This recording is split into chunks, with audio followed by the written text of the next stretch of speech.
In the previous video, I created the model for a very basic savings account with a bank, an interest rate, and on an annual basis, the interest is computed and added to the savings account, and the structure ends up creating a reinforcing structure which exhibits a characteristic of growth.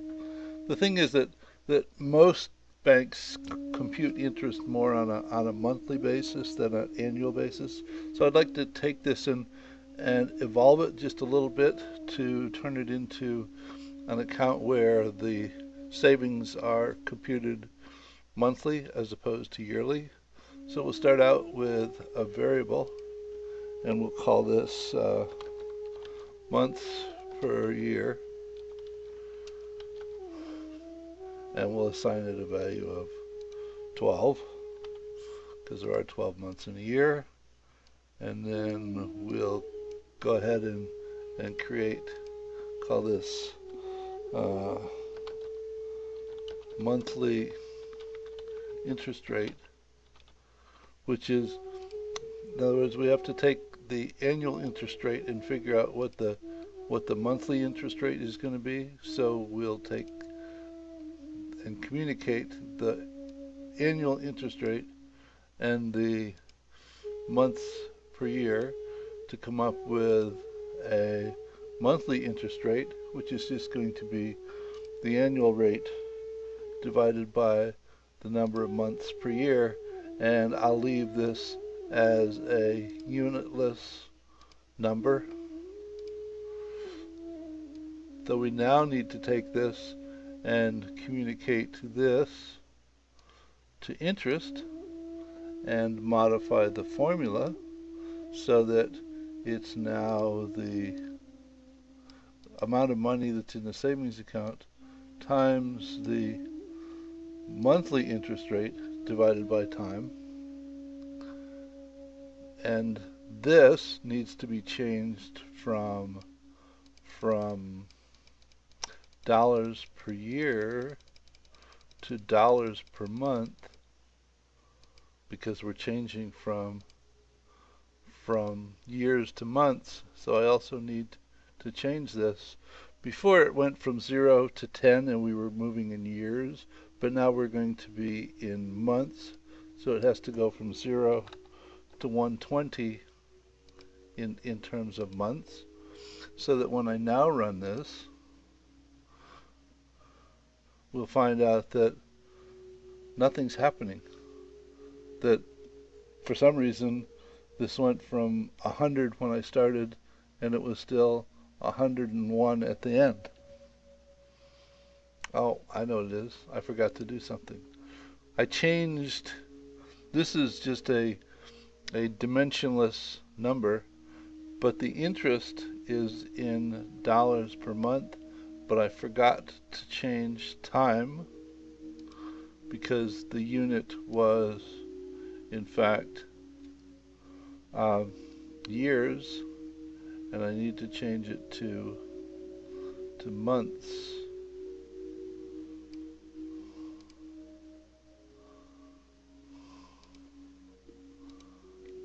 So if I now go ahead and run this,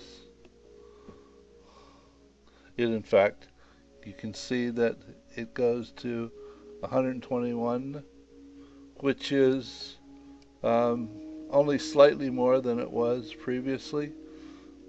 Because of the very low rate of interest, it doesn't matter much whether you compound it annually or monthly. It's still only a small gain over the time period.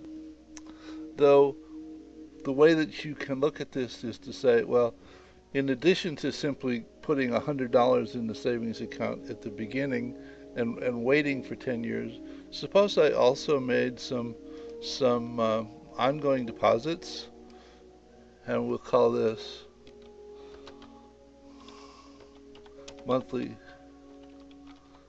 deposit, and we'll select this with a slider and say that it varies anyways from 0 to $100.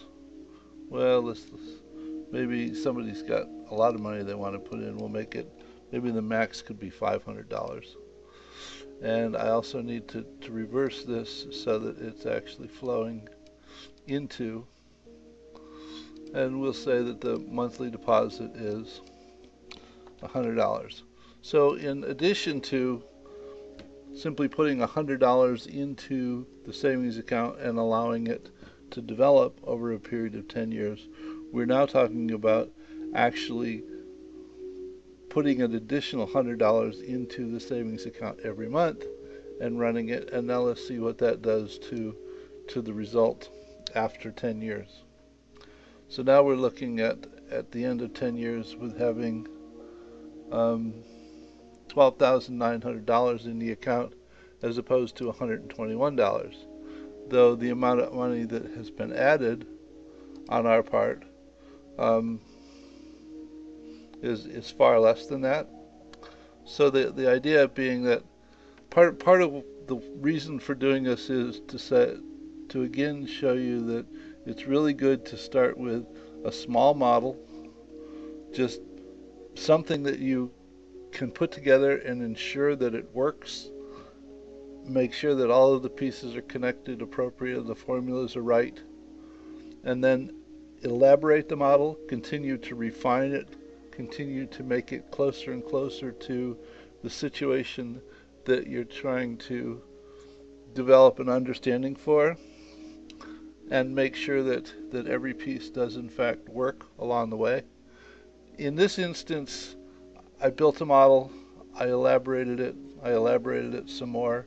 In certain instances, you might find it actually easier to create a model when it's done and working to that point, actually duplicate it and call it step 2 and make the refinements to the clone, and when that's right, clone that one and call it step 3, so that you always have the full fallback position. You can go back to it and look at it and say, here's what it was doing before I added this set of pieces, and you can open them in 2 different windows and look at them and compare them. I have repeatedly found that extremely beneficial, to be able to actually have both versions of the model so that I could look at them and say, okay, here's what I changed, here's what I think it's supposed to be doing, and it's not doing that. So here are the pieces that I need to look at and work at to see if I can uncover where it was that I made a mistake in my assumptions or the way that I put the model together. So I hope this helps, and we'll see you in the next video.